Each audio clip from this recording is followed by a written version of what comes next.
Hi everyone, thank you for joining me. So recently I've made some purchases because I haven't got enough insulation in the loft, and I thought I would show you what I've bought.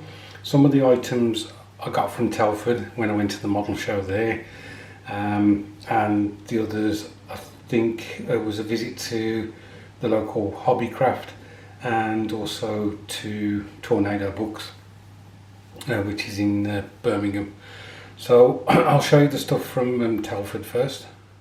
So I got some items from Sergeant's Mess. Basically they make 1/72 scale stuff. I think it's mainly World War II, and they got some items there that I was interested in, basically for dioramas and things like that. So this first pack is some jacketed Lewis guns. I have an idea for a diorama, which is basically a nod to another YouTuber, and I need one of these. If I can convert a figure and put this on it, then that'll work really well. Next I just got some 1/72 ammo boxes and things like that to throw on dioramas.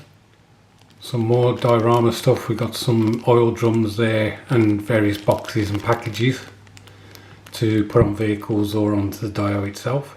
And then the last lot out of this group is some Lee Enfields and Bren guns. I think there may be one or two other things in there. Again, either to add to figures or to just place on vehicles or dios. So another item I got from Telford is this MR Mark IV World War I tank. I've built this up several times and I just can't get enough of them. This one I think was reasonably priced as well. I think it was £6 something, which was really good. And this will be used in, again, the dio that I want to nod to another YouTuber. Basically what I'm going to try and do is recreate a diorama he did in 1/35, and I'm going to try and recreate it in 1/72.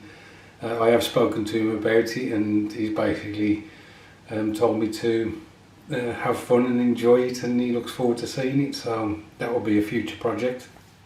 So the last thing from Telford was this 7-inch turntable. I did have a turntable. It's appeared on some of my videos in the past, but unfortunately it gave up the ghost, so I got a new one.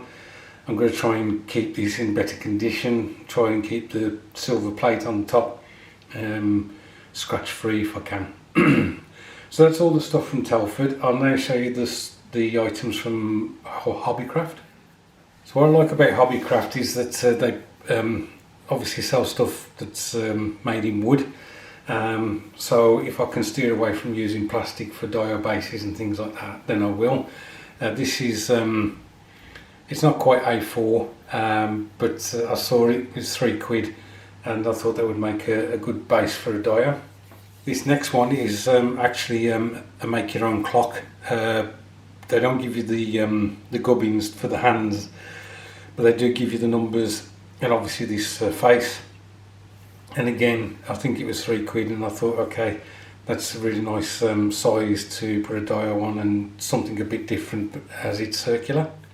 So the final item is this box. What I like about this is that this is if I take the backing away, then you've basically got something like that. So I could put perspex in there and then do a scene inside the box so you see it through the perspex. I have got an idea for a diorama that I would like to do, and I'm hoping it'll work with this. So the next lot of items I got from Tornado Books, which, as I say, is a model shop in Birmingham city centre. So I'll show you those now. So the first one is a vintage classic from Airfix 1/72 scale F80C Shooting Star.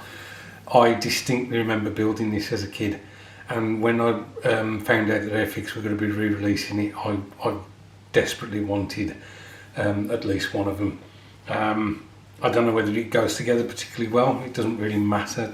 I'm just really looking forward to building this kit.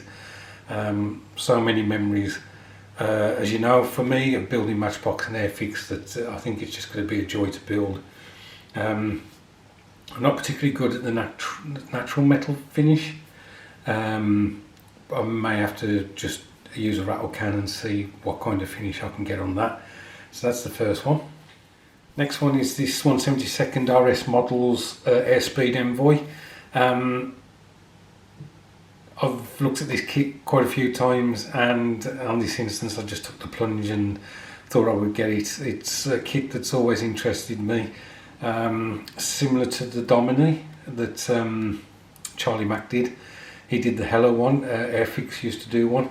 I would like to do both as training aircraft or transport aircraft for World War II. I don't think I've ever built an RS Models kit, so it would be interesting how this one goes together. Staying with RS Models, we've got this Nakajima E8N1. I was just drawn to this kit. I think it's a really interesting looking aircraft. The only thing that that is a bit daunting is the rigging on it. But as I say, as soon as I saw it, I thought I'd really like to try and make that aircraft. So again, it's RS. Don't know what they're like, so it'll be interesting when I do actually put this on the bench.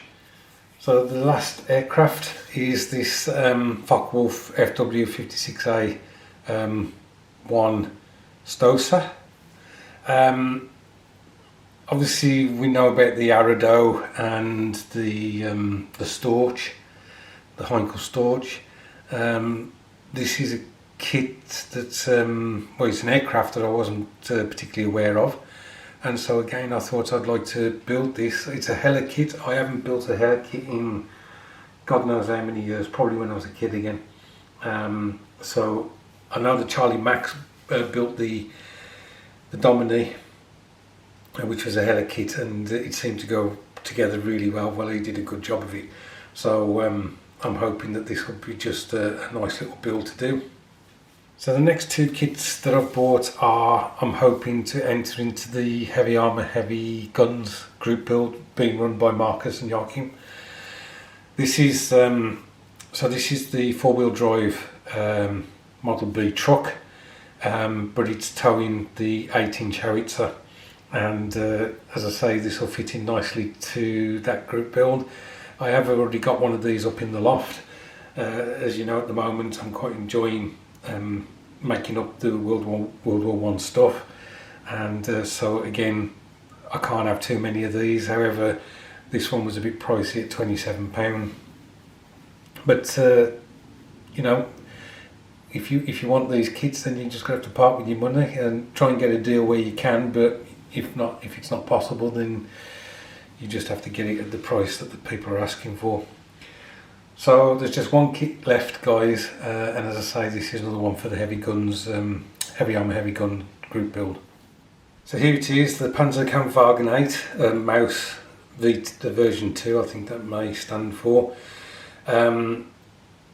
I'm not quite sure whether this was the version that actually went into production, or whether that was possibly the version 1. Fortunately, Joachim and Marcus are allowing paper panzers anyway as part of the group build, so I will be doing this. I'm hoping to do dioramas with all the entries that I do for this particular group build, so it'll be interesting to think of what I will put together with this one. It may be just a very straightforward unfinished vehicle that's sat in a factory or something, or in a factory kind of surrounding. I don't know yet. So that's it, guys. As I say, quite a bit added to the stash, and I've got quite a few other things coming as well, because I want to get stuff to add to dios in the future, and so I've been surfing the internet and basically picking and choosing what I want to grab. I hope your week is going well. Look after yourselves. Thanks for watching, and I'll catch up with you soon.